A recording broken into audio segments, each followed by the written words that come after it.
Hello everyone, ಎಲ್ಲರೂ ಹೇಗಿದ್ದೀರಾ? ಎಲ್ಲರೂ ಚೆನ್ನಾಗಿದ್ದೀರಾ ಅಂತ ಅನ್ಕೋತೀನಿ. ನಾನು ಕೂಡ ತುಂಬ ಚೆನ್ನಾಗಿದ್ದೀನಿ. ಈ ವ್ಲಾಗ್ ಬಂದ್ಬಿಟ್ಟು ಗುರುವಾರದ ವ್ಲಾಗ್ ಆಗಿರುತ್ತೆ. ಇನ್ನು ನನ್ನ ಬೆಳಗಿನ ದಿನಚರಿ ಬಂದ್ಬಿಟ್ಟು 4:30ಇಂದನೇ ಶುರುವಾಗುತ್ತೆ. ಅಂದರೆ 4:30ಗೆ ಎದ್ದು ನನ್ನ ದೇಹಕ್ಕೆ ಬೇಕಾದಂಥ ವರ್ಕೌಟ್ನ ನಾನು ಮುಗಿಸ್ಕೊಂಡೆ. ಅದಾದಮೇಲೆ ನಾನು ಬೆಳಗಿನ ತಿಂಡಿ ಮತ್ತು ಮಕ್ಕಳನ್ನ ರೆಡಿ ಮಾಡೋದು, ಹಾಗೆ ಸ್ಕೂಲ್ಗೆ ಡ್ರಾಪ್ ಮಾಡೋದು, ಇದನ್ನೆಲ್ಲ ಮಾಡೋಕ್ಕೆ ಶುರು ಮಾಡ್ಕೊತೀನಿ. ಇನ್ನು ಎಲ್ಲ ವುಮೆನ್ಸ್ ಕೂಡ ನಾನು ಬೆಳಗ್ಗೆ ಬೇಗ ಎದ್ದು ಮಕ್ಕಳಿಗೆ ಟಿಫನ್ ರೆಡಿ ಮಾಡಿ ಮನೆ ಕೆಲಸ ಎಲ್ಲ ಮುಗಿಸಿ ಇದೆಲ್ಲ ಮುಗಿಸ್ಕೊತಾರೆ. ಅದೇ ರೀತಿ ನಾನು ಕೂಡ ಮುಗಿಸ್ಕೊಂಡೆ. ಬೆಳಗ್ಗೆ ಬೇಗ ಎದ್ದು ಟಿಫನ್ ಕೂಡ ರೆಡಿ ಮಾಡಿ, ಹಾಗೆ ಮಕ್ಕಳನ್ನ ಡ್ರಾಪ್ ಮಾಡಿ ಸ್ಕೂಲ್ಗೆ ರೆಡಿ ಮಾಡಿ, ಅಲ್ಲಿಂದ ಬರ್ತಾ ನನಗೆ ವೆಜಿಟೇಬಲ್ಸ್ ಎಲ್ಲ ಖಾಲಿ ಆಗಿತ್ತು ಅಂದ್ಬಿಟ್ಟು ಎಲ್ಲ ತೊಗೊಂಡು ಬಂದೆ. ಇನ್ನು ವೆಜಿಟೇಬಲ್ಸ್ ತೊಗೊಬರೋದಕ್ಕಿಂತ ಅದನ್ನು ಬಿಡಿಸಿ ಕ್ಲೀನ್ ಮಾಡಿ ಎತ್ತಿಟ್ಕೊಳ್ಳೋದು ತುಂಬ ಕಷ್ಟನೇ. ಇನ್ನು ಅದನ್ನು ಕ್ಲೀನ್ ಮಾಡೋ ಕೆಲಸನ ಶುರು ಮಾಡಿಕೊಂಡೆ. ಎಲ್ಲ ವೆಜಿಟೇಬಲ್ಸ್ನ ಸೆಗ್ರಿಗೇಟ್ ಮಾಡಿ ಸೊಪ್ಪುಗಳನ್ನೂ ಕೂಡ ಬಿಡಿಸ್ಕೊಂಡು ಇಟ್ಕೊಂಡೆ. ಹಾಗೆ ಫ್ರೂಟ್ಸ್ ಕೂಡ ತೊಗೊಂಡು ಬಂದಿದ್ದೆ ಬರ್ತಾ. ಆ ಫ್ರೂಟ್ಸ್ನ ಕೂಡ ನಾನು ಎತ್ತಿಟ್ಕೊಂಡು ಇದೆಲ್ಲ ಎತ್ತಿಟ್ಟು ಬಾಕ್ಸಲ್ಲಿ ಹಾಕ್ಸಿ ತೊಳೆದು ಎಲ್ಲ ಎತ್ತಿಟ್ಕೊಳ್ಳೋ ಅಷ್ಟರಲ್ಲಿ 1 ಅವರು ಬೇಕಾಗುತ್ತೆ. ಇನ್ನು ಜಾಸ್ತಿಯೇ ಬೇಕಾಗುತ್ತೆ ಒಂದೊಂದು ಸಲ. ಇನ್ನು ಬೇಗ ಪೂಜೆ ಎಲ್ಲ ಮಾಡ್ಕೊಬೇಕಿತ್ತು. ಬೇಗ ಬೇಗ ಎಲ್ಲ ಕೆಲಸ ಮುಗಿಸ್ಕೊಂಡೆ. ಅಷ್ಟರಲ್ಲಿ ನಮ್ಮ ಮನೆಯಲ್ಲಿ ಸ್ವಲ್ಪ ಕೆಲಸ ವರ್ಕಿತ್ತು ಅಂದ್ಬಿಟ್ಟು ವರ್ಕರ್ಸ್ ಬಂದಿದ್ದರು. ಅವ್ರಿಗೆ ಕೂಡ ಬ್ರೇಕ್ಫಾಸ್ಟ್ ರೆಡಿ ಮಾಡಬೇಕಿತ್ತು. ಹಾಗೆ ಅವಾಗವಾಗ ಕಾಫಿ ಟೀ ಕೊಡಬೇಕಿತ್ತು. ಅದೊಂದು ಎಕ್ಸ್ಟ್ರಾ ಕೆಲಸ ಆ್ಯಡ್ ಆಯಿತು. ವೆಜಿಟೇಬಲ್ಸ್ನ ನಾವು ನೀಟಾಗಿ ಎತ್ತಿಟ್ಕೊಂಡ್ಬಿಡ್ಬೋದು ಕ್ಲೀನ್ ಮಾಡಿ. ಬಟ್ ಈರುಳ್ಳಿ ತೊಗೊಂಡಿದ್ದಾಗ ಈರುಳ್ಳಿನ ಕ್ಲೀನ್ ಮಾಡಿ ಎತ್ತಿಟ್ಕೊಂಡಿಲ್ಲ ಅಂದರೆ ಅದೆಲ್ಲ ಸಿಪ್ಪೆಗಳನ್ನು ಅಲ್ಲಲ್ಲೇ ಬಿದ್ದು ಇಟ್ಟಾಡ್ತಾ ಇರುತ್ತೆ. ಅವಾಗವಾಗ ಕ್ಲೀನ್ ಮಾಡ್ಕೊಳ್ಳೋದಕ್ಕಾಗೋದಿಲ್ಲ. ಅದನ್ನು ನಾವು ಒಟ್ಟಿಗೆ ಕ್ಲೀನ್ ಮಾಡಿ ಎತ್ತಿಟ್ಕೊಂಡ್ಬಿಟ್ರೆ ಬೆಟರ್ ಅಂತ ಅನಿಸುತ್ತೆ. ಇನ್ನು ಈರುಳ್ಳಿನ ನಾನು ಅವಾಗಲೇ ಕ್ಲೀನ್ ಮಾಡಿ ಎತ್ತಿಟ್ಕೊಬಿಡ್ತೀನಿ. ಆ ಟ್ರೇ ಕೂಡ ನಾನು ಅವಾಗಲೇ ಕ್ಲೀನ್ ಮಾಡಿ ಎತ್ತಿಟ್ಕೊಬಿಡ್ತೀನಿ. ಇಲ್ಲಾಂದರೆ ಮಧ್ಯದಲ್ಲಿ ಕ್ಲೀನ್ ಮಾಡೋಕ್ಕೆ ಟೈಮ್ ಇರಲ್ಲ, ಆಮೇಲೆ ಮಾಡ್ಕೊಳ್ಳೋಣ ಅಂತ ಅನಿಸ್ತಾ ಇರುತ್ತೆ. ಯಾವಾಗ ಈರುಳ್ಳಿ ಬೆಳ್ಳುಳ್ಳಿ ತೊಗೊಂಡು ಬರ್ತೀನಿ ಅವಾಗ ನಾನು ಟ್ರೇ ಕೂಡ ಕ್ಲೀನ್ ಮಾಡಿ ಎತ್ತಿಟ್ಕೊಬಿಡ್ತೀನಿ. ನನಗೆ ಈ ರೀತಿ ಟ್ರೇ ತುಂಬ ಇಷ್ಟ ಆಯಿತು. ಐಕಿಯಾದಿಂದ ನಾನು ತೊಗೊಂಡಿದ್ದನ್ನು ತುಂಬ ಇಷ್ಟಪಟ್ಟು ತೊಗೊಂಡೆ ನಾನು. ಆ್ಯಂಡ್ ಹಾಗೆ ವರ್ತಬಲ್ ಅಂತ ಅನಿಸ್ತು ನನಗೆ. ನೋಡಲಿಕ್ಕೂ ಕೂಡ ತುಂಬ ಲುಕ್ಕಾಗಿ ಕಾಣಿಸುತ್ತೆ. ಇನ್ನು ಎವ್ರಿ ಡೇ ನಾನು ಒಂದೊಂದು ಜ್ಯೂಸನ್ನ ಕನ್ಸ್ಯೂಮ್ ಮಾಡ್ತೀನಿ. ಜಾಸ್ತಿ ಕನ್ಸ್ಯೂಮ್ ಮಾಡೋದು ನಾನು ಬೀಟ್ರೂಟು, ನೆಲ್ಲಿಕಾಯಿ ಮತ್ತು ಕ್ಯಾರೆಟ್ ಹಾಕ್ಕೊಂಡು ಕುಡಿಯೋದು, ಮತ್ತು ಆಪಲ್ ಇದ್ದರೆ ಹಾಕ್ಕೋತೀನಿ. ಇಲ್ಲಾಂದರೆ ನಾನು ಇದು 3 ಇಂಗ್ರೀಡಿಯೆಂಟ್ಸ್ನ ಹಾಕ್ಕೊಂಡು ಜ್ಯೂಸನ್ನ ಪ್ರಿಪೇರ್ ಮಾಡ್ಕೊತೀನಿ. ತುಂಬ ರೇರಾಗಿ ನಾನು ಜ್ಯೂಸನ್ನ ಸ್ಕಿಪ್ ಮಾಡ್ತೀನಿ. ಯಾವಾಗ್ಲೂ ಕನ್ಸ್ಯೂಮ್ ಮಾಡಿದ್ರೆ ಅಷ್ಟೊಂದು ಚೆನ್ನಾಗಿರಲ್ಲ ಅಲ್ವಾ. ಒಂದೊಂದು ಸಲ ನಾನು ಸ್ಕಿಪ್ ಮಾಡ್ತೀನಿ, ಹೌದು. ಬಟ್ ಆ ಟೈಮಲ್ಲಿ ನಾನು ಬೀಟ್ರೂಟ್ ಪಲ್ಯ ಆ ಥರ ಏನಾದರೂ ಕನ್ಸ್ಯೂಮ್ ಮಾಡ್ತೀನಿ. ಯಾಕಂದರೆ ನನಗೆ ಹಿಮೋಗ್ಲೋಬಿನ್ನ ನನ್ನ ದೇಹದಲ್ಲಿ ಕರೆಕ್ಟಾಗಿ ಇಟ್ಕೊಬೇಕು. ಇಲ್ಲಾಂದರೆ ಸ್ವಲ್ಪ ತುಂಬ ಪ್ರಾಬ್ಲಮ್ ಆಗುತ್ತೆ ಅಂತ ನನಗೆ ಡಾಕ್ಟರ್ ಅಡ್ವೈಸ್ ಮಾಡಿರೋದ್ರಿಂದ ನಾನು ಅದನ್ನು ಯಾವಾಗಲೂ ಬ್ಯಾಲೆನ್ಸ್ ಮಾಡೋದಕ್ಕೆ ಇಷ್ಟಪಡ್ತೀನಿ. ಅದರಿಂದ ನಾನು ಯಾವಾಗ್ಲೂ ಕನ್ಸ್ಯೂಮ್ ಮಾಡ್ತೀನಿ ಬೀಟ್ರೂಟ್ ಜ್ಯೂಸನ್ನ. ಇನ್ನು ವರ್ಕರ್ಸ್ ಬೇರೆ ಬರ್ತೀನಿ ಅಂತ ಅಂದ್ರಲ್ವ, ಅವ್ರಿಗೆ ಸ್ವಲ್ಪ ಬ್ರೇಕ್ಫಾಸ್ಟ್ನ ರೆಡಿ ಮಾಡಬೇಕಿತ್ತು. ಮತ್ತೆ ಅದೊಂದು ಕೆಲಸ ಆ್ಯಡ್ ಆಯಿತು. ಅದನ್ನು ಕೂಡ ನಾನು ಮುಗಿಸ್ಕೊಂಡು ಅದಾದಮೇಲೆ ಸ್ನಾನ ಮಾಡಿ ನಾನು ದೇವ್ರ ಪಾತ್ರೆಗಳೆಲ್ಲ ಕ್ಲೀನ್ ಮಾಡಿ ಇಟ್ಕೊಂಡೆ. ಇನ್ನು ಎಲ್ಲ ಕೆಲಸ ಮುಗಿಸೋ ಅಷ್ಟರಲ್ಲಿ ತುಂಬ ಟೈಮ್ ಆಯಿತು. ಪೂಜೆ ಬಂದು ಈವ್ನಿಂಗ್ ಮಾಡ್ಕೊಳ್ಳೋಣ ಅಂತ ಅಂದ್ಕೊಂಡೆ. ಇನ್ನು ಮಕ್ಕಳು ಸ್ಕೂಲಿಂದ ಬಂದು ಎಲ್ಲ ಟಾಯ್ಸ್ನೆಲ್ಲ ಸ್ಪ್ರೆಡ್ ಮಾಡಿದರು, ಅದನ್ನೆಲ್ಲ ಕ್ಲೀನ್ ಮಾಡಿಕೊಂಡು ಪೂಜೆ ಶುರು ಮಾಡಿಕೊಂಡೆ. ಇನ್ನು ನಾನು ಪೂಜೆ ಶುರು ಮಾಡೋಕ್ಕಿಂತ ಮುಂಚೆ ಏನಾದರೂ ಸ್ಪ್ರೆಡ್ ಆಗಿದ್ರೆ ಹರಡಿದ್ರೆ ಅದನ್ನು ಹಾಗೆ ಇಟ್ಕೊಂಡು ನಾನು ಹೋಗ್ಬಿಟ್ಟು ದೇವ್ರ ಮನೇಲಿ ಪೂಜೆ ಮಾಡೋಕ್ಕೆ ಮನಸ್ಸಾಗಲ್ಲ. ಫುಲ್ ಮನೆ ಕ್ಲೀನಾಗಿರಬೇಕು. ಅದಾದಮೇಲೆ ನಾನು ದೇವ್ರ ಮನೆಗೆ ಹೋಗಿ ಆರಾಮಾಗಿ ರೆಡಿ ಮಾಡಿ ಇಟ್ಕೊಂಡು ಆಮೇಲೆ ಪೂಜೆ ಮಾಡೋಕ್ಕೆ ಇಷ್ಟಪಡ್ತೀನಿ. ಇನ್ನು ಅಮ್ಮನ ಮನೆ ಶುಕ್ರವಾರ ಪೂಜೆ ಇರೋದ್ರಿಂದ ನಾನು ಇವತ್ತೇ ಹೋಗಬೇಕಿತ್ತು ಗುರುವಾರ. ಬಟ್ ಆಗ್ತಾಯಿಲ್ಲ. ಮನೆ ಹತ್ರ ಸ್ವಲ್ಪ ಕೆಲಸ ಇತ್ತು, ಹಾಗೆ ಮಕ್ಕಳಿಗೆ ಸ್ಕೂಲ್ ಇತ್ತು. ಮತ್ತು ಇನ್ನು ವರ್ಕರ್ಸ್ ಬೇರೆ ಬಂದಿದ್ರು. ಅವ್ರಿಗೆ ಫುಡ್ಡು ಮತ್ತು ಕಾಫಿ ಟೀ ಇದೆಲ್ಲ ನೋಡಬೇಕಾಗುತ್ತಲ್ವ. ಇವತ್ತು ಹೋಗೋಕ್ಕಾಗಿಲ್ಲ. ಮತ್ತು ಅಮ್ಮ ಬೇಜಾರು ಮಾಡ್ಕೊತಾ ಇದ್ದರು. ಸರಿ, ಫ್ರೈಡೇ ಬರ್ತೀನಿ ಮಾರ್ನಿಂಗ್ ಅಂತ ಹೇಳಿದ್ದೆ ಅವರಿಗೆ. ಇನ್ನು ಮನೇಲೂ ಪೂಜೆ ಮಾಡೋದಿತ್ತಲ್ವ, ಪೂಜೆ ಮಾಡೋದು ಬಿಟ್ಟು ನಾನು ನಾಳೆ ಫ್ರೈಡೇ ಆಗಿರೋದ್ರಿಂದ ಅಲ್ಲೇ ಉಳ್ಕೊಳ್ಳೋದ್ರಿಂದ ನಾಳೆನೂ ಮಾಡೋದಕ್ಕಾಗಲ್ಲ. ಬಟ್ ಥರ್ಸ್ಡೇ ಮಾಡಿಕೊಂಡ್ರೆ ಬೆಸ್ಟ್. ನಾನು ಎವ್ರಿ ಥರ್ಸ್ಡೇನೇ ನಾನು ದೇವ್ರ ಮನೆ ಕ್ಲೀನ್ ಮಾಡ್ಕೊತೀನಿ, ಹಾಗೆ ಪೂಜೆ ಸಾಮಗ್ರಿಗಳೆಲ್ಲ ಕ್ಲೀನ್ ಮಾಡ್ಕೊತೀನಿ. ಥರ್ಸ್ಡೇ ಬಂದಿದ್ದರಿಂದ ಅವತ್ತು ಮಾಡ್ಕೊಬೇಕಿತ್ತಲ್ವ. ಇಲ್ಲೆಲ್ಲ ಕೆಲಸನ ಬಿಟ್ಟು ಅಲ್ಲಿ ಹೋಗೋದಕ್ಕಾಗೋದಿಲ್ಲ ಅಂದ್ಬಿಟ್ಟು ಹೇಗೋ ಮಾಡಿ ಸಮಾಧಾನ ಮಾಡಿದೆ. ಅದಾದಮೇಲೆ ನಾನು ಪೂಜೆ ಎಲ್ಲ ಶುರು ಮಾಡಿಕೊಂಡೆ. ಇನ್ನು ಹೂವು ಎಲ್ಲ ನಾನು ಮೊದಲೇ ಸ್ಟೋರ್ ಮಾಡ್ಕೊತೀನಿ ಹೋಗ್ಬಿಟ್ಟು ಒಂದಿನ ಮುಂಚೆ, ಇಲ್ಲಾಂದರೆ ಅವತ್ತು ಥರ್ಸ್ಡೇ ತೊಗೊಂಡು ಬಂದಿರ್ತೀನಿ. ಅದನ್ನು ಕೂಡ ಎಲ್ಲ ಎತ್ತಿಟ್ಕೊಂಡು ಸ್ವಲ್ಪ ನೀರು ಹಾಕ್ಕೊಂಡು ಶುದ್ಧಿ ಮಾಡಿಕೊಂಡು ಅದಾದಮೇಲೆ ಪೂಜೆ ಶುರು ಮಾಡಿಕೊಂಡೆ. ಇನ್ನು ಹೂವದ ರೇಟ್ ಬಂದ್ಬಿಟ್ಟು ಬೆಂಗಳೂರಲ್ಲಿ ಜಾಸ್ತಿ ಅಂತ ನನಗನ್ಸುತ್ತೆ. ನಾನು ಈಗ ರೀಸೆಂಟಾಗಿ ಕುಣಿಗಲ್ಗೆ ಹೋಗಿದ್ದೆ. ಅಲ್ಲಿ ತುಂಬ ಕಡಿಮೆ ಇತ್ತು ರೇಟು. ಒಂದು 3 ಮಾರಿಗೆ ₹100 ಕೊಟ್ಟರೆ ಇಲ್ಲಿ ಒಂದು ಮಾರಿಗೆ ₹100 ಕೊಡಬೇಕು. ಅಷ್ಟೇ ಫ್ರೆಶ್ಶಾಗಿ ಕೂಡ ಇರೋಲ್ಲ ಹೂವು. ಬೇಜಾರಾಗುತ್ತೆ ತುಂಬ, 1ಕ್ಕೆ 2 ಕೊಡಬೇಕಲ್ವ ಅಂದ್ಬಿಟ್ಟು. ಇನ್ನು ಆ ಕಡೆ ಮಾಗಡಿ ಮತ್ತು ಕುಣಿಗಲ್ ಆ ಕಡೆ ಎಲ್ಲಾದರೂ ಹೋದರೆ ನಾನು ಹೂವು ಎಲ್ಲ ತೊಗೊಂಡು ಬಂದು ಇಟ್ಕೊಂಡ್ಬಿಡ್ತೀನಿ ಪೂಜೆಗೆ. ಒಂದು ವಾರಕ್ಕೆ ಆಗೋಷ್ಟು ನಾನು ಸ್ಟೋರ್ ಮಾಡ್ಕೊಂಡ್ಬಿಡ್ತೀನಿ. ಫ್ರಿಜ್ಜಲ್ಲಿಟ್ಟರೆ ಆರಾಮಾಗೆ 1 ವೀಕ್ ನಾನು ಯೂಸ್ ಮಾಡ್ಬೋದು. ಇನ್ನು ನಾನು ದೇವ್ರಿಗೆ ಒಂದೇ ಥರ ಹೂವು ಹಾಕೋದಕ್ಕೆ ಇಷ್ಟಪಡಲ್ಲ. ಅಷ್ಟೊಂದು ಚೆನ್ನಾಗಿ ಕಾಣಿಸಲ್ಲ. ನನಗೆ ಫೋಟೋ ಎಲ್ಲ ತುಂಬ ಚೆನ್ನಾಗಿ ಕಾಣಬೇಕು.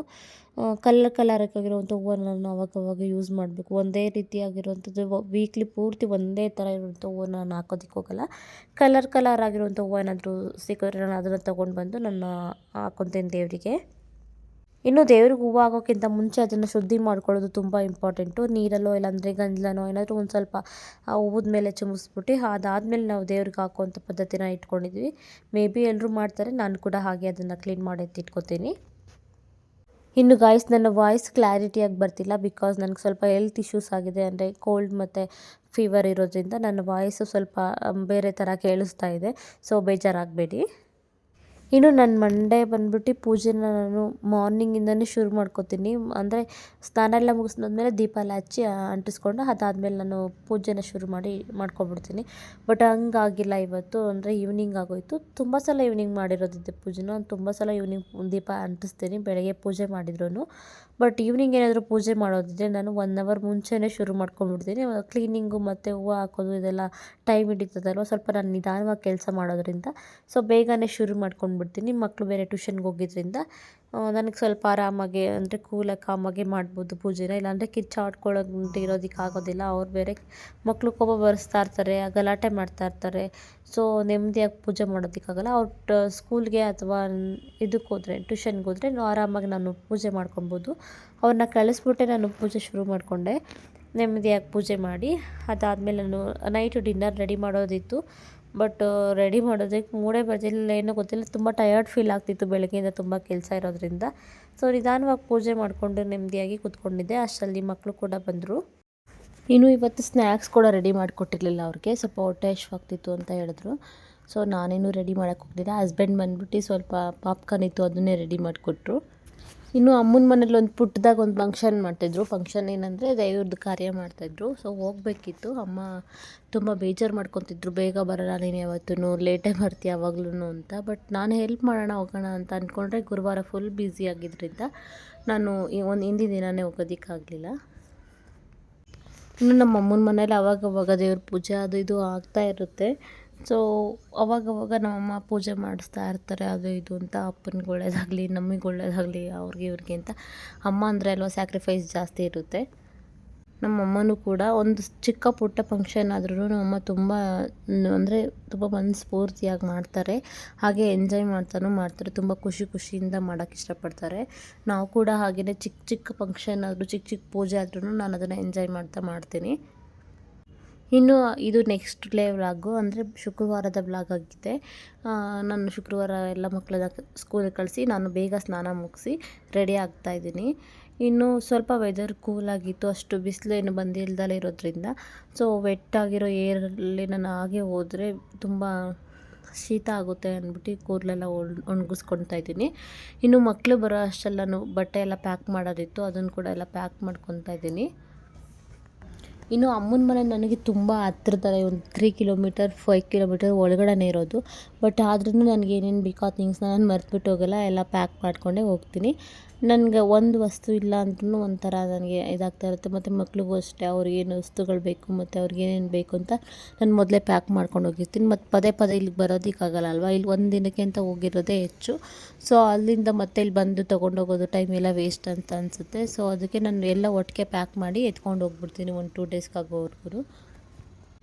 ಇನ್ನು ಎಲ್ಲಿಗೆ ಹೋಗೋಕ್ಕಿಂತ ಮುಂಚೆ ನಾನು ಮನೆಯೆಲ್ಲ ಕ್ಲೀನಾಗಿ ಇಟ್ಬಿಟ್ಟು ಹೋಗೋಕ್ಕೆ ಟ್ರೈ ಮಾಡ್ತೀನಿ. ನನಗೇನೋ ಅದೊಂದು ಇಷ್ಟ, ಮನೆಯೆಲ್ಲ ಹರಡ್ಬಿಟ್ಟೆ ಹಾಗೆ ಹೋದರೆ. ಇನ್ನು ಬಂದಾಗ ನೋಡಿದ ತಕ್ಷಣ ನನಗೆ ತುಂಬ ಬೇಜಾರಾಗುತ್ತೆ, ಇದೆಲ್ಲ ಯಾವಾಗ ಮಾಡೋದು ಹಂಗೆ ಹಿಂಗೆ ಅಂತ ಅನಿಸ್ತಾ ಇರುತ್ತೆ. ಸೊ ಆ ರಿಸ್ಕ್ನ ನಾನು ತೊಗೊಳೋದಕ್ಕೆ ಹೋಗಲ್ಲ. ಮನೆಯೆಲ್ಲ ಕ್ಲೀನಾಗಿ ಇಟ್ಟು ಹಾಗೆ ದೇವ್ರ ಪೂಜೆ ಎಲ್ಲ ಮುಗಿಸ್ಬಿಟ್ಟೆ ಹೋಗೋದು. ಅದ್ರ ಜೊತೆಗೆ ಇನ್ನು ಪ್ಲ್ಯಾಂಟ್ಸ್ ಎಲ್ಲ ಏನಾದರೂ ಇದ್ದರೆ ಅದಕ್ಕೆ ನೀರನ್ನೆಲ್ಲ ಹಾಕ್ಕೊಂಡು ಅದಾದಮೇಲೆ ಹೋಗೋದು. ನೀರೆಲ್ಲ ಹಾಕಿಟ್ಟು ಆಮೇಲೆ ಹೋಗ್ತೀನಿ. ಇನ್ನೂ ಎಲ್ಲ ಪ್ಯಾಕ್ ಎಲ್ಲ ಮಾಡ್ಕೊಂಡಿದ್ದಾಗಿತ್ತು. ಇನ್ನು ಸ್ಕೂಲಿಂದ ಮಗನ ಕರ್ಕೊಬರೋ ಟೈಮ್ ಆಗಿತ್ತು ಅಂದ್ಬಿಟ್ಟು ಅವನ್ನ ಕರ್ಕೊಂಡು ಬರೋಕ್ಕೆ ಹೋದೆ. ಇನ್ನು ಒಟ್ಟಿಗೆ ಅವನನ್ನು ಕರ್ಕೊಂಡು ಹೋಗೋದ್ರಿಂದ ಇನ್ನು ಪಾಪ ಹಸ್ಬೆಂಡ್ಗೆ ಮತ್ತೆ ಕರ್ಕೊಂಡು ಬಂದು ಡ್ರಾಪ್ ಮಾಡೋದು ಪಾಪ ಕಷ್ಟ ಆಗುತ್ತೆ ಅಂದ್ಬಿಟ್ಟು ಅವನ್ನ ಕರ್ಕೊಂಡು ಹಾಗೆ ಹೊರಡೋಣ ಅಂದ್ಬಿಟ್ಟು ಹೋದೆ. ಬರ್ತಾ ಹಾಗೆ ಎಳ್ನೀರು ಕುಡಿಬೇಕಿತ್ತು ಅನಿಸ್ತು. ಸೊ ಅದನ್ನು ಎಳ್ನೀರು ಕುಡ್ಕೊಂಡು ಅವನಿಗೂ ಸ್ವಲ್ಪ ಎಳ್ನೀರು ಕುಡಿಸಿ ಬಂದೆ. ಇನ್ನು ಅಲ್ಲಿಂದ ಡೈರೆಕ್ಟಾಗಿ ಅಮ್ಮನ ಮನೆಗೆ ಹೊರಟಿದ್ದಾಯಿತು.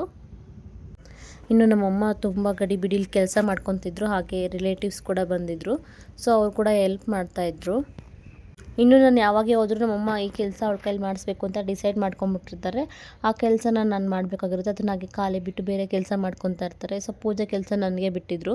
ಸೊ ಇಲ್ಲಿಂದ ಹೋಗಿ ನಾನು ದೇವ್ರ ಫೋಟೋಗೆಲ್ಲ ಹೂವು ಹಾಕ್ಕೊಂಡು ಪೂಜೆಗೆಲ್ಲ ರೆಡಿ ಮಾಡ್ಕೊತಾ ಇದ್ದೆ. ಅಂದರೆ ದೇವ್ರ ಪೂಜೆ ಸಾಮಾನೆಲ್ಲ ರೆಡಿ ಮಾಡಿಕೊಂಡು ಸೊ ಅದನ್ನೆಲ್ಲ ಕ್ಲೀನ್ ಮಾಡಿ ಇಟ್ಕೊಂಡು ರೆಡಿ ಮಾಡಿ ಇಟ್ಕೊತಾ ಇದ್ದೆ. ಈವ್ನಿಂಗ್ ದೀಪ ಹಚ್ಚೋದಲ್ವಾ. ಏನು ಪೂಜೆ ಅಂದರೆ ಈ ಶನಿ ಮಹಾತ್ಮ ಕಥೆ ಓದಿಸ್ತಾಯಿದ್ರು. ಸೊ ನಮ್ಮ ಅಮ್ಮ 1 ವರ್ಷಕ್ಕೊಂದು ಸಲ ಅದನ್ನು ಮಾಡ್ತಾರೆ, ನಡ್ಸ್ಕೊಂಡು ಬಂದಿದ್ದಾರೆ. ಸೊ ಇವಾಗಲೂ ನಡೆಸ್ತಾ ಇದ್ದಾರೆ. ಇನ್ನು ಇಷ್ಟೇ ಅಲ್ಲದೆ ಇನ್ನೂ ಕೆಲವು ಕೆಲಸಗಳು ಬಾಕಿ ಇತ್ತು, ಅದನ್ನೆಲ್ಲ ಮುಗಿಸ್ಕೊಂಡೆ. ನಾನು ಹೋಗೋ ಅಷ್ಟರಲ್ಲಿ ಎಳ್ಬತ್ತಿ ಎಲ್ಲ ಮೇಯ್ನ್ ಅಲ್ವಾ, ಈ ಪೂಜೆಗೆ ಎಳ್ಬತ್ತಿ ಎಲ್ಲ ರೆಡಿ ಮಾಡಿಟ್ಕೊಂಡಿದ್ರು. ಎಲ್ಲ ಆರತಿ ಮತ್ತು ಎಳ್ಬತ್ತಿ ಎಲ್ಲ ಕಟ್ಟಿ ರೆಡಿ ಮಾಡಿ ಇಟ್ಕೊಂಡಿದ್ರು. ನಮ್ಮ ದೊಡ್ಡಮ್ಮ ಎಲ್ಲ ಬಂದಿರಲ್ವ, ಅವರು ಕೂಡ ಹೆಲ್ಪ್ ಮಾಡಿದ್ರಂತೆ, ಎಲ್ಲ ರೆಡಿ ಮಾಡಿ ಇಟ್ಕೊಂಡಿದ್ರು. ಇನ್ನು ತುಪ್ಪದ ದೀಪ ರೆಡಿ ಮಾಡಬೇಕಿತ್ತು, ತುಪ್ಪದ ಬತ್ತಿ ಗೆಜ್ಜೆ ಬತ್ತಿ ಎಲ್ಲ ರೆಡಿ ಮಾಡ್ಕೊಬೇಕಿತ್ತು. ಅದನ್ನೆಲ್ಲ ನಾನು ಮುಗಿಸ್ಕೊಂಡೆ. ಇನ್ನೂ ಒಂದು 70-80 ಜನಕ್ಕೆ ಊಟ ಕೂಡ ಹಾಕ್ಸ್ತಾಯಿದ್ರು. ಸೊ ಅದಕ್ಕೆ ನಾನು ಏನು ಬೇಕೋ ಭಟ್ರಿಗೆ ಅದನ್ನು ಕೂಡ ಹೆಲ್ಪ್ ಮಾಡ್ತಿದ್ದೆ. ಮೇಲಿಂದ ಕೆಳಗಡೆ ಓಡಾಡ್ಕೊಂಡು ಅವ್ರಿಗೆ ಏನೇನು ಬೇಕೋ ಅದನ್ನೆಲ್ಲ ಸಪ್ಲೈ ಮಾಡ್ತಾಯಿದ್ವಿ. ಇನ್ನು ನಮ್ಮ ದೊಡ್ಡಮ್ಮನ ಮಗಳು ಅಕ್ಕ ಕೂಡ ಬಂದಿದ್ದರು, ಅವ್ರು ಕೂಡ ಹೆಲ್ಪ್ ಮಾಡ್ತಾಯಿದ್ರು. ಇನ್ನು ವೆಜಿಟೇಬಲ್ಸ್ ಎಲ್ಲ ಕಟ್ ಮಾಡಿಕೊಟ್ರು, ನಾನು ಕ್ಲೀನಾಗಿ ತೊಳೆದುಕೊಟ್ಟೆ, ಅವರೆಲ್ಲ ಕಟ್ ಮಾಡಿಕೊಟ್ರು. ಇನ್ನು ಭಟ್ರು ಸ್ವಲ್ಪ ಲೇಟಾಗಿ ಬಂದರು, ಅವರು ಒಬ್ಬರೇ ಬಂದಿದ್ದರು. ಸೊ ಅವ್ರಿಗೆ ಸ್ವಲ್ಪ ಹೆಲ್ಪ್ ಮಾಡಬೇಕಲ್ವ, ವೆಜಿಟೇಬಲ್ಸ್ ಕಟ್ ಮಾಡೋದು, ಹಾಗೆ ಮತ್ತು ಮಿಕ್ಸಿ ಮಾಡಿಕೊಡೋದಿತ್ತು, ಸ್ವಲ್ಪ ರುಬ್ಕೊಡೋದೆಲ್ಲ ಇತ್ತಲ್ವ, ಅದನ್ನೆಲ್ಲ ಮಾಡಿಕೊಟ್ವಿ ನಾನು ಮತ್ತು ಅಕ್ಕ ಸೇರಿಕೊಂಡು. ಇನ್ನು ಈ ಥರ ಸಣ್ಣ ಪುಟ್ಟ ಫಂಕ್ಷನ್ಗಳಲ್ಲಿ ಅಡುಗೆ ಮಾಡಬೇಕಾದ್ರೆ ಹೆಲ್ಪ್ ಮಾಡೋದು, ಹಾಗೆ ಓಡಾಡ್ಕೊಂಡು ಕೆಲಸ ಮಾಡೋದು, ಮತ್ತು ರಿಲೇಟಿವ್ಸ್ ಎಲ್ಲ ಬಂದಾಗ ಖುಷಿಯಾಗಿ ಮಾಡ್ಬೋದಲ್ವ. ಈ ಥರ ಫಂಕ್ಷನ್ಗಳಲ್ಲೆಲ್ಲ ಒಟ್ಟಿಗೆ ಸೇರಿದಾಗ ಅದೊಂಥರ ಚೆನ್ನಾಗಿರುತ್ತೆ, ಮಾತಾಡ್ಕೊಂಡು ಕೆಲಸ ಮಾಡ್ಬೋದು. ಹಾಗೆ ಕೆಲಸ ಸಾಗೋದು ಕೂಡ ಗೊತ್ತಾಗಲ್ಲ, ಅಷ್ಟು ಬೇಗ ಕೆಲಸ ಮುಗಿಸ್ಬೋದು. ಇನ್ನು ನಮ್ಮ ಅದೃಷ್ಟಕ್ಕೆ ಅವತ್ತು ಯಾವುದೇ ರೀತಿ ಮಳೆ ಕೂಡ ಬಂದಿಲ್ಲ. ಓಕೆ, ಯಾಕೆ ಅಂಕೋತಿದ್ಯಾ? ಇನ್ನು ಈ ಥರ ಯಾವ ಫಂಕ್ಷನ್ ಇರಲಿ ನನಗೆ ನಮ್ಮ ರಿಲೇಟಿವ್ಸಲ್ಲಿ ಹಾಗೆ ನಮ್ಮ ಮನೆಗಳಲ್ಲಿ ನಾನು ಆರಾಮಾಗಿ ಸುಸ್ತಾಗ್ದಲ್ಲೇ ಇರೋ ಥರ ಮಾಡ್ತೀನಿ. ಅದೇನೋ ಒಂಥರ ಎನರ್ಜಿ ಬಂದುಬಿಡುತ್ತೆ ನನಗೆ. ಪೂಜೆ ಮತ್ತು ಈ ಥರ ಎಲ್ಲ ಫಂಕ್ಷನ್ಗಳಲ್ಲಿ ಚೆನ್ನಾಗಿ ಓಡಾಡ್ಕೊಂಡು ಕೆಲಸ ಮಾಡೋದಂದ್ರೆ ನಂಗೆ ತುಂಬ ಇಷ್ಟ. ಇನ್ನಿಲ್ಲ ಇದೆಲ್ಲ ಕೆಲಸ ಎಲ್ಲ ಮುಗಿಸಿ ಭಟ್ರಿಗೆ ತುಂಬ ಹೆಲ್ಪ್ ಮಾಡಿ ಅದಾದಮೇಲೆ ನಾನು ಕೆಳಗಡೆ ಹೋದೆ. ಕೆಲವೊಂದು ಐಟಮ್ಸ್ನೆಲ್ಲ ಮಿಸ್ ಮಾಡಿದರು ಅಮ್ಮ ತಗೊಬರೋದು. ಸೊ ಅದನ್ನು ತೊಗೊಂಡು ಬರೋದಕ್ಕೆ ಅಂತ ಹೊರಟೆ ನಾನು. ಏನಪ್ಪ ಗೊತ್ತಿಲ್ಲ.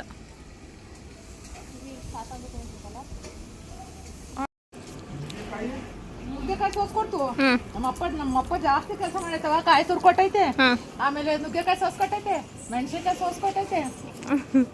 ನಮ್ಮ ದೊಡ್ಡಪ್ಪ ಯೂಟ್ಯೂಬಲ್ಲಿ ಬರ್ತದೆ ಇವತ್ತು. ದೊಡ್ಡಪ್ಪ ಇಷ್ಟೆಲ್ಲ ಕೆಲಸ ಮಾಡ್ತೀವಿ ಊರಲ್ಲಿ? ಏನೇನು ಕೆಲಸ ಮಾಡ್ತೀವಿ ಊರಲ್ಲಿ? ಎಮ್ಮೆ ಕಾಯೋದು ಅಷ್ಟೇನಾ? ಹಾಲು ಕರಿಯೋದು? ದೊಡ್ಡಮ್ಮಂಗೆ ತರಕಾರಿ ಹೆಚ್ಚಿಕೊಡ್ತೀಯಾ? ವಾ, ನಮ್ಮ ಚಿಕ್ಕಪ್ಪ ಏನು ಮಾಡೋದಲ್ಲ. ಈಗ ಕೆಲಸ ಮಾಡಿ ಬಂದವರು ಈಗ ಒಂದು ತಟ್ಟೆ ಅನ್ನ ಉಣ್ತಾರೆ, ರಾತ್ರಿ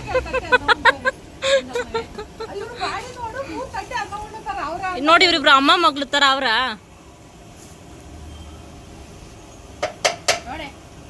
ಅನ್ನ ಉಣ್ಸದ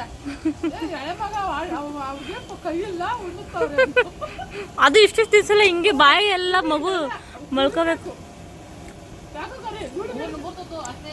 ಏನ್ ನೀನ್ ಹಾಕೋಬೋದ್ರೆ ನೀನ್ ತಿನ್ನಕಾದ್ರೆ ನೀನ್ ತಿನ್ನು, ಯಾಕೆ ನಮಗೆ ಟಾರ್ಚರ್ ಕೊಡ್ತಾ ಇದ್ಯಾ? ನೋಡಿ ನಾವೆಲ್ಲರಿಗೆ ಮಕ್ಳು ತರ ಒಂಚೂರು ಕಾಣಲ್ಲ, ನಾವೇ ಹಾಕೊಂತಿರ್ತಾರ ಕಾಣ್ತಿದೀವಿ. ಇವರು ನಮ್ಮ ಮಮ್ಮಿ, ಇವರು ನಮ್ಮ ಮಮ್ಮಿ ಚೆನ್ನಾಗಿದ್ದಾರೆ. ಓ ಸೂಪರ್ ಕ್ವೀನ್ ಅವರು. ಇನ್ನು ಯಂಗ್ ಲೇಡಿ ನೋಡು, ಒಂದೇ ಒಂದು ವೈಟ್ ಕೂದಲಾಗಿಲ್ಲ. ವೈಟ್ ಆಗಿಲ್ವಾ? ಕರೆಕ್ಟ್ ಆಗಿದೆ ಬಂದಿರೋದು ಮಾಡಿ. ಆರೋದ್ರು ತಿನ್ನಕ್ಕಲ್ಲ, ಮತ್ತಿನ ಜನಗಳು ಬರ್ಬೇಕಲ್ವಾ, ಅವ್ರು ಬರೋ ಟೈಮ್ಗೆ ಎಲ್ಲ ಆರೋಗಿರುತ್ತೆ, ಬೇಡ ಅದು. ಒಬ್ಬಟ್ಟು ನೀವೇ ಮಾಡಿದ್ರಾ? ಹಾಂ, ಗೋಡೌನ್ ಇದೆಯಾ? ಕ್ಯಾಟ್ರಿಂಗ್ ಬೇರೆ ಇದೆಯಾ? ಹಂಗಾದ್ರೆ ಏನಾದರೂ ಫಂಕ್ಷನ್ ಇದ್ರೆ ಹೇಳ್ಬೋದಲ್ಲ ನಾವು. Okay okay. ನೆಕ್ಸ್ಟ್ ಟೈಮ್ ನಮ್ಮ ಮನೇಲಿ ಏನಾದರೂ ಫಂಕ್ಷನ್ ಇದ್ರೆ ನಾನು ನಿಮಗೆ ಹೇಳ್ತೀನಿ. ನಂಬರ್ ಮಾಡಿಕೊಂಡು ಹೇಳು. ನಮ್ಮ ದೊಡ್ಡಪ್ಪ ಸೌತೆಕಾಯಿ ಇದ್ರಲ್ಲಿ ಫೇಮಸ್ಸು. ಆಮೇಲೆ ನೋಡ್ಕ ವಿಡಿಯೋ ಮಾಡ್ಕೊ ಅದಕ್ಕೆ ತಂದಿರೋದು ಫೋನ್. ಇನ್ನು ಸಾಯಂಕಾಲ ಆಯಿತು, ದೇವ್ರ ಫೋಟೋ ತೊಗೊಬರೋದಿತ್ತು ಶನಿ ಮಹಾತ್ಮ ದೇವ್ರದ್ದು. ಸೊ ಶನಿ ಮಹಾತ್ಮ ದೇವ್ರ ಫೋಟೋ ತೆಗಿಬೇಕಾದ್ರೆ ತುಂಬ ಹುಷಾರಾಗಿ ತೊಗೊಬರ್ಬೇಕಂತೆ. ಇನ್ನು ದೇವ್ರ ಫೋಟೋ ತರೋ ಕೆಲಸ ನಮ್ಮ ಹಸ್ಬೆಂಡ್ಗೆ ವಹಿಸಿದ್ರಿಂದ ಅವ್ರು ಬಂದುಬಿಟ್ಟು ದೇವ್ರ ಫೋಟೋ ಎಲ್ಲ ತೊಗೊಂಡು ಬಂದರು. ಸೊ ಒಳಗಡೆ ಪೂಜೆ ಮಾಡಿ ಕರ್ಕೊಂಡ್ವಿ ನಾವು ದೇವ್ರನ್ನ. ಇನ್ನು ದೇವ್ರ ಫೋಟೋ ತೊಗೊಂಬರೋ ಅಷ್ಟರಲ್ಲಿ ಒಂದು 6 o'clock ಆಯಿತು. ಇನ್ನು ದೇವ್ರ ಫೋಟೋ ತೊಗೊಂಡು ಬಂದಮೇಲೆ ಒಂದು ದೊಡ್ಡ ಟಾಸ್ಕ್ ಅಂತಲೇ ಹೇಳ್ಬೋದು. ಅದನ್ನು ಹುಷಾರಾಗಿ ನೋಡ್ಕೊಬೇಕು. ಹಾಗೆ ಮಕ್ಕಳು ಇರೋದ್ರಿಂದ ಅವರಿಂದ ನಾವು ಅದನ್ನು ದೇವ್ರ ಫೋಟೋನ ತುಂಬ ದೂರ ಇಡಬೇಕು, ಅಂದರೆ ಹುಷಾರಾಗಿ ನೋಡ್ಕೊಬೇಕು ಅಂತ ಅರ್ಥ. ಇನ್ನು ದೇವ್ರ ಫೋಟೋ ತೊಗೊಬಂದು ಒಳಗಿಟ್ಟು ಇನ್ನು ಅಡುಗೆ ಎಲ್ಲ ರೆಡಿ ಆಗ್ತಾಯಿತ್ತು ಮೇಲ್ಗಡೆ. ಬೇಗ ಊಟ ಎಲ್ಲ ಮುಗಿಸ್ಕೊಳ್ಳಿ ಅಂತ ಪೂಜಾರಿ ಹೇಳಿದ್ರು. ದೇವರು ಊಟ ಎಲ್ಲ ಮುಗಿಸಾದ್ಮೇಲೆ ಒಂದು 10 o'clock ಮೇಲೆ ನಾವು ಪೂಜೆ ಶುರು ಮಾಡ್ಕೊಳ್ಳೋಣ ಅಂತ ಹೇಳಿದ್ರು. ಇನ್ನು ಹಾಗೆ ಎಲ್ಲ ಊಟ ಎಲ್ಲ ಬಡಿಸಿ ಎಲ್ಲ ಮುಗಿಸೋ ಅಷ್ಟರಲ್ಲಿ ಒಂದು 9:30 ಆಯಿತು ಅನಿಸುತ್ತೆ. 9:30 ಆಯಿತು ಊಟ ಎಲ್ಲ ಮುಗಿಸೋ ಅಷ್ಟರಲ್ಲಿ. ಬಟ್ ನಂದು ಮತ್ತು ನಮ್ಮ ಫ್ಯಾಮಿಲಿದು ಯಾರೂ ಊಟ ಮಾಡಿರಲಿಲ್ಲ. ಅಂದರೆ ನವಗ್ರಹ ಪೂಜೆ ಆಗೋವರೆಗೂ ಯಾರೂ ಊಟ ಮಾಡೋದು ಬೇಡ ಅಂತ ಹೇಳಿದರು ಸೊ ಪೂಜಾರಿ. ಸೊ ಹಾಗೆ ನಡ್ಕೊಂಡ್ವಿ. ನಾವು ಮೊದಲಿಂದ ಕೂಡ ಹೀಗೆ ನಡ್ಕೊಂಡು ಬಂದಿದ್ದೀವಿ ಕೂಡ.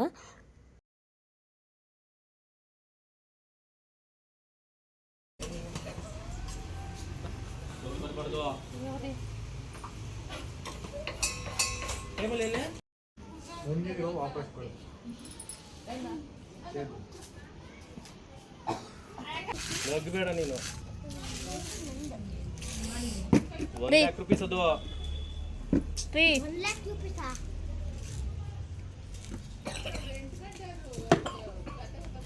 ಕಟ್ಲೆ ಸರಿಗೆ ಬರಲ್ಲ. ಅದೇ ನಾನು ಮಾತ್ರ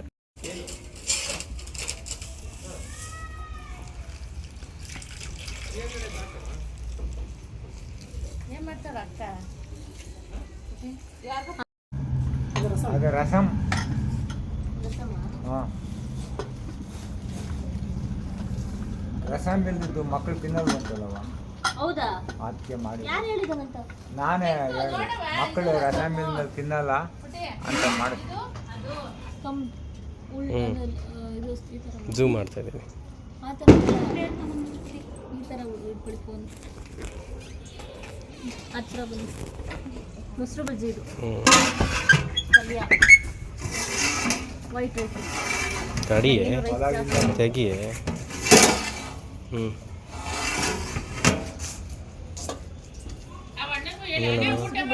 ಮೊಸರನ್ನ, ಅದು ಮೊಸರನ್ನ.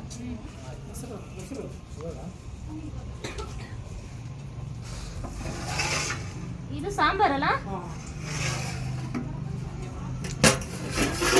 ಪಲಾವು. ಹಂಗೆ ಗ್ಯಾಸು ಹೊಡ್ಕೊಂಬಿಡು.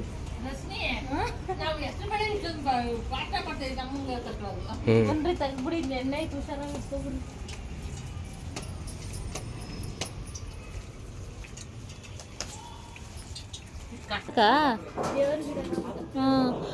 ಒಂದು ಒಂದು ತಟ್ಟೆಗೆ ಒಂದು ನಿಮಿಷ.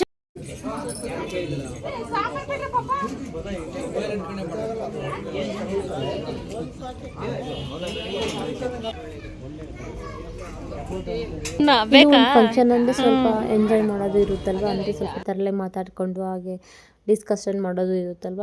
ಕೆಲವೊಬ್ಬರು ವ್ಯಕ್ತಿಗಳು ಸಿಕ್ಕಿದಾಗ ಅವ್ರು ಮಾತಾಡೋದೆಲ್ಲ ತುಂಬ ತಮಾಷೆಯಾಗಿರುತ್ತೆ. ಹಾಗೆ ಅವರು ಒಂದು ಸ್ವಲ್ಪ ಫನ್ನಿಯಾಗಿ ಮಾತಾಡ್ತಾರೆ ಕೂಡ. ಅಂಥವ್ರ ಜೊತೆ ಮಾತಾಡಿದಾಗ ಸ್ವಲ್ಪ ಮೈಂಡ್ ಕೂಡ ಫ್ರೆಶ್ ಆಗುತ್ತೆ ಅಂತ ನನಗನ್ಸುತ್ತೆ. ಹಾಗೆ ನಾನು ಕೂಡ ಸ್ವಲ್ಪ ಇನ್ನು ಮೇಲ್ಗಡೆ ಊಟ ಕೊಡ್ತಾಯಿದ್ರು ಅವ್ರ ಪಾಡಿಗೆ ಅವರು. ಅಷ್ಟರಲ್ಲಿ ಪೂಜಾರಿಗಳು ಬಂದಿದ್ದರಿಂದ ನಾವು ಎಲ್ಲ ಸಾಮಾನು ತೆಕ್ಕೊಡ್ಬೇಕಿತ್ತು, ಪೂಜೆಗೆ ಬೇಕಾಗಿದ್ದ ಥಿಂಗ್ಸ್ಗಳನ್ನೆಲ್ಲ. ಸೊ ಎಲ್ಲ ಓಪನ್ ಮಾಡಿ ಹಾಗೆ ಇಟ್ಟಿದ್ವಿ. ಅವ್ರಿಗೆ ಏನೇನು ಬೇಕು ಅದನ್ನು ಕೇಳಿದಾಗೆಲ್ಲ ನಾವು ಸಪ್ಲೈ ಮಾಡಬೇಕಿತ್ತು. ಸೊ ಅದನ್ನೆಲ್ಲ ಕೆಲಸ ನಾನು ಮಾಡಿಕೊಂಡೆ. ಅಷ್ಟರಲ್ಲಿ ಮತ್ತು ಪಟಾಪಟ್ ಅಂತ ದೇವ್ರ ಪೂಜೆಗೆಲ್ಲ ರೆಡಿ ಮಾಡಿಕೊಟ್ರು ನಮ್ಮ ಪೂಜಾರಿ ಬಂದುಬಿಟ್ಟು. ಇನ್ನು ಅವ್ರ ಪೂಜೆಗೆಲ್ಲ ರೆಡಿ ಮಾಡಿಕೊಡೋವರೆಗೂ ಅವರು ಊಟ ಕೂಡ ಮಾಡಿರಲಿಲ್ಲ. ಸೊ ಆಮೇಲೆ ಅವ್ರಿಗೆ ಊಟ ಎಲ್ಲ ಹಾಕ್ಕೊಟ್ಟಿದ್ದಾಯಿತು. ಬಟ್ ಪ್ರತಿಯೊಂದೂ ನೀಟಾಗಿ ಅವರು ಒಂದೊಂದೂ ತುಂಬ ಸೂಕ್ಷ್ಮವಾಗಿ ಮತ್ತು ಕ್ಲೀನಾಗಿ ಪೂಜೆಗೆಲ್ಲ ರೆಡಿ ಮಾಡಿಕೊಂಡ್ರು. ಇನ್ನು ಈ ಪರ್ಟಿಕ್ಯುಲರ್ ಕಾರ್ಯಕ್ಕೆ ಅಂದರೆ ಶನಿ ಮಹಾತ್ಮ ಕಥೆಗೆ ಅಂದರೆ ಪೂಜೆಗೆ ಬೇಕಾಗಿರುವಂಥ ಕೆಲವೊಂದು ಇಂಪಾರ್ಟೆಂಟ್ ವಸ್ತುಗಳಿರುತ್ತೆ, ಅದನ್ನು ಇಡಲೇಬೇಕಂತೆ. ಅಂದರೆ ಕೆಲವೊಂದು ಬಿಲ್ವಪತ್ರೆ, ಕಗ್ಲಿ ಸೊಪ್ಪು, ಎಕ್ಕುದುವ, ಇದನ್ನೆಲ್ಲ ಅವರು ನೀಟಾಗೆ ತೊಗೊಂಡು ಬಂದಿದ್ರು ಕೂಡ. ನಮ್ಮ ಅಮ್ಮನಿಗೆ ಹೇಳಿದರು, ಎಲ್ಲ ಬರೆದ್ಬಿಟ್ಟು ಕೊಟ್ಟಿದ್ರು. ಸೊ ಅಮ್ಮ ಅದನ್ನೆಲ್ಲ ನೀಟಾಗಿ ಆರ್ಗನೈಸ್ ಮಾಡಿಟ್ಟಿದ್ರು.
ಶ್ರೀಕೃಷ್ಣ ಪರಮಾತ್ಮ ನಮ್ಮವರಾಗಿರ್ಬೇಕಾದ್ರೆ ಅವರ ಆಶೀರ್ವಾದ ನಮ್ಮ ಮೇಲೆ ಇರಬೇಕಾದ್ರೆ ನಮ್ಮನ್ನ ಯಾರು ಏನು ಮಾಡಬಲ್ಲರು ಎಂಬುದಾಗಿ ಯಾವಾಗ ಪಾಂಡವರಲ್ಲಿ ದುರಹಂಕಾರವಂತೂ ಸತ್ಯ ಸಂಕಲ್ಪನಾದ ಶನಿದೇವರು ಕಣ್ಣು ಪಾಂಡವರ ಮೇಲೆ ಬಿತ್ತು.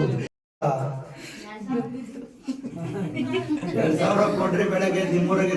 ನಮ್ಮಂತ ಕಲಿಯುಗದ ನರಮಾನವರಿಗೆ ಪ್ರತ್ಯಕ್ಷವಾಗಿ ಕಾಣೋ ದೇವರು ಸೂರ್ಯ ದೇವರು. ಸೂರ್ಯನೆಲ್ಲ ನೋಡಿದ್ದೇನೆ ನಮ್ಮ ಸೂರ್ಯ ಯಾರು? ಪ್ರತ್ಯಕ್ಷವಾಗಿ ಕಾಣೋ ದೇವರು ಸೂರ್ಯ ದೇವರು. ಅಗಲಿದ ರಾಜ ಶಾಖ ಸ್ವರೂಪ ಸೂರ್ಯನಿಲ್ಲದೆ ಜಗತ್ತಿಲ್ಲ. ಇಂಥ ಸೂರ್ಯ ದೇವರ ವಿಗ್ರಹವಾದ ಚಂದ್ರದೇವನ ವಿಚಾರವನ್ನು ಹೇಳಿದ್ದಾರೆ. ಯಾವ ರೀತಿಯಾಗಿ ಚಂದ್ರದೇವನ ವಿಚಾರವನ್ನು ತಿಳಿಸಿದ್ದಾರಪ್ಪ ಎಂದರೆ ಅಕ್ಷತೆ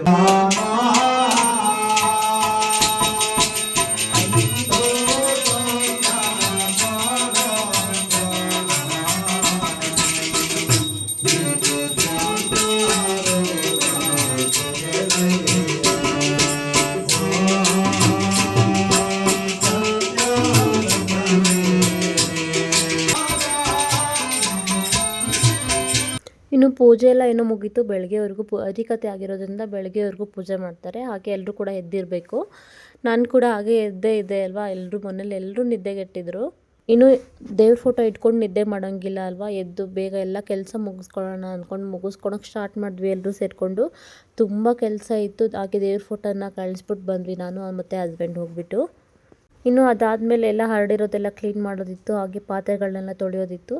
ಅದನ್ನೆಲ್ಲ ಕೆಲಸ ಮುಗಿಸ್ಕೊಂಡ್ವಿ. ನಾನು ನೈಟು ನನ್ನ ಹಸ್ಬೆಂಡ್ ಜೊತೆ ಸೇರಿಕೊಂಡು ಮತ್ತು ನಮ್ಮ ಚಿಕ್ಕಮ್ಮ ನಾನು ಎಲ್ಲ ಪಾತ್ರೆಗಳು ಸ್ವಲ್ಪ ದೊಡ್ಡ ದೊಡ್ಡ ಪಾತ್ರೆಗಳಿತ್ತಲ್ವ ಅದನ್ನೆಲ್ಲ ಕ್ಲೀನ್ ಮಾಡಿ ಇಟ್ಕೊಂಡಿದ್ವಿ. ಇನ್ನು ಮಾರ್ನಿಂಗ್ ಇದು ಇನ್ನೂ ಪಾತ್ರೆಗಳಿತ್ತು. ನಮ್ಮ ದೊಡ್ಡಮ್ಮನ ಮಗಳು ಮತ್ತು ನಮ್ಮ ಚಿಕ್ಕಮ್ಮ ಎಲ್ಲರೂ ಸೇರ್ಕೊಂಡು ಪಾತ್ರೆ ಎಲ್ಲ ಕ್ಲೀನ್ ಮಾಡಿಟ್ರು. ನಮ್ಮ ಚಿಕ್ಕಮ್ಮ ಸ್ವಲ್ಪ ಟಯರ್ಡ್ ಆಗಿರೋದ್ರಿಂದ ಅವ್ರು ಮಲ್ಕೊಂಡ್ರು. ಇನ್ನು ರಾತ್ರಿ ಮಾಡಿದ್ದು ತುಂಬ ಪಲಾವು ಮತ್ತು ರೈಸ್ ಎಲ್ಲ ಉಳ್ಕೊಂಡಿತ್ತು. ಆ ರೈಸ್ ಎಲ್ಲ ಖಾಲಿ ಮಾಡಿದ್ದಿತ್ತು ಅಂದರೆ ಅಕ್ಕಪಕ್ಕದವರೆಲ್ಲ ಎಲ್ಲರೂ ಇಸ್ಕೊಂಡ್ರು. ಸೊ ಅದೆಲ್ಲ ಖಾಲಿ ಆಯ್ತಲ್ವ, ಸ್ವಲ್ಪ ಏನೋ ನೆಮ್ಮದಿ ಆಯಿತು. ಇನ್ನು ಬ್ರೇಕ್ಫಾಸ್ಟ್ ಮಾಡೋದು ನನ್ನ ಪಾರ್ಟ್ ಆಗಿತ್ತು. ಅಂದರೆ ನನಗೆ ವಹಿಸಿದ್ರು ಅಮ್ಮ ಬ್ರೇಕ್ಫಾಸ್ಟ್ನ ಏನಾದರೂ ರೆಡಿ ಮಾಡಮ್ಮ ಅಂತ ಹೇಳಿದರು. ಸೊ ಚಿತ್ರಾನ್ನ ಮಾಡೋಣ ಅಂತ ಅಂದ್ಕೊಂಡು ನಾನು ರೆಡಿ ಮಾಡಿಕೊಂಡೆ. ಇನ್ನು ಹಸ್ಬೆಂಡು ಟಿಫನ್ ರೆಡಿ ಮಾಡೋರ್ಗೂ ವೆಯ್ಟ್ ಮಾಡೋಕ್ಕಾಗ್ತಿಲ್ಲ, ತುಂಬ ನಿದ್ದೆ ಬರ್ತಿದೆ ಅಂದರು. ಪಾಪ ಅವ್ರು ದಿನ ಪೂರ್ತಿ ಎದ್ದಿದ್ರಲ್ವ ಮತ್ತು ಕೆಲಸ ಮಾಡಿ ಟಯರ್ಡ್ ಕೂಡ ಆಗಿದ್ರು. ಸೊ ನಾನು ಬ್ರೇಕ್ಫಾಸ್ಟ್ ಬೇಗ ರೆಡಿ ಮಾಡೋಣ ಅಂತ ಹೊರಡ್ತಾಯಿದ್ದೆ. ಇಲ್ಲ ನನ್ನ ಕೈಲಿ ಆಗಲ್ಲ, ನಾನು ಹೊರಡ್ತೀನಿ, ನಾನು ಮಲಗಬೇಕು ಅಂತ ಅಂದರು. ಸೊ ಹಸ್ಬೆಂಡ್ ಹೊರಟು ಮತ್ತು ಮಕ್ಕಳಿಗೆಲ್ಲ ಬ್ರೇಕ್ಫಾಸ್ಟ್ ರೆಡಿ ಮಾಡಿಕೊಟ್ವಿ. ಅವರೇನು ಆರಾಮಾಗಿ ನಿದ್ದೆ ಮಾಡಿದ್ರಲ್ವ, ಅವ್ರು ಎಂಜಾಯ್ ಮಾಡ್ತಾ ಮಕ್ಕಳು ಚೆನ್ನಾಗಿ ಆಟ ಆಡ್ಕೊಂಡು ಕೂತ್ಕೊಂಡಿದ್ರು. ಸೊ ಅವ್ರಿಗೆ ಬ್ರೇಕ್ಫಾಸ್ಟ್ ಎಲ್ಲ ರೆಡಿ ಮಾಡಿಕೊಟ್ಟೆ. ಇನ್ನು ಸಾಂಬಾರೆಲ್ಲ ಉಳಿದಿತ್ತಲ್ವ ಅದನ್ನೆಲ್ಲ ಬಿಸಿ ಮಾಡಿ ಟಿಫನ್ ರೆಡಿ ಮಾಡಿ ಎಲ್ರಿಗೂ ಟಿಫನ್ ಹಾಕ್ಕೊಟ್ಟೆ. ಇದು ನನ್ನ ಕೆಲಸ ಆಗಿತ್ತು ಅವತ್ತಿಂದು.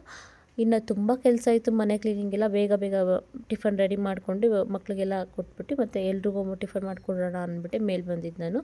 ಸೊ ಇನ್ನು ಇದೇ ಒಲೆಯಲ್ಲಿ ಮಾಡಿದ್ರೆ ಬೇಗ ಆಗುತ್ತಲ್ವ ಅಂದ್ಬಿಟ್ಟು ಒಂದು 10 ನಿಮಿಷದಲ್ಲಿ ಬ್ರೇಕ್ಫಾಸ್ಟ್ ರೆಡಿ ಆಯಿತು. ನಿಜ ಅನ್ನ ಮತ್ತು ಸಾಂಬಾರು ಇಷ್ಟು ದೊಡ್ಡ ಊರಲ್ಲಿ ಮಾಡಿದ್ರೆ ಎಷ್ಟು ಬೇಗ ಆಗುತ್ತಲ್ವ. ಬಟ್ ಗ್ಯಾಸ್ ವೇಸ್ಟ್ ಆಗುತ್ತೆ. ಬಟ್ ಅರ್ಜೆಂಟ್ ಇತ್ತಲ್ವ ಮತ್ತು ಒಳಗಡೆ ಅಷ್ಟು ಜಾಗ ಇರೋಲ್ಲ ಎಲ್ರಿಗೂ ಬ್ರೇಕ್ಫಾಸ್ಟ್ ಮಾಡೋಷ್ಟು. ಮತ್ತು ಇಲ್ಲಿ ಆರಾಮಾಗಿ ಮಾಡ್ಬೋದು ಅಂತ ಮೇಲೇ ಎಲ್ಲ ಐಟಮ್ ಇದ್ದಿದ್ದರಿಂದ ಅಲ್ಲೇ ಪ್ರಿಪೇರ್ ಮಾಡಿಕೊಂಡೆ.